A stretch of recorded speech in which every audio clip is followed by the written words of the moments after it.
All right, guys, learn to hustle. So I watched this video. I've been watching videos on running a business.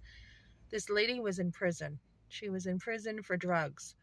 And she had come out of prison after a year and a half and turned her life around. I guess she got involved with the wrong guy. And then she was in school for teaching.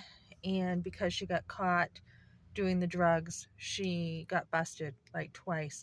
So while she was in jail, she took business classes and she uses her hustle skills to start a business, which is amazing. She has a six-figure um, income. So, same thing here. I said no to somebody today about starting with my cleaning business.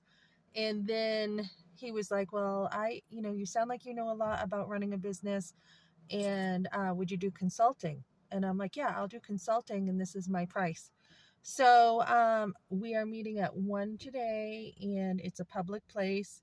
And I think I probably will do that in the future with my customers, meet them in public first, just so I feel a little safer. So hustling, and I don't have all the answers to his questions, but I'm at the library and I will find out some of those answers right now.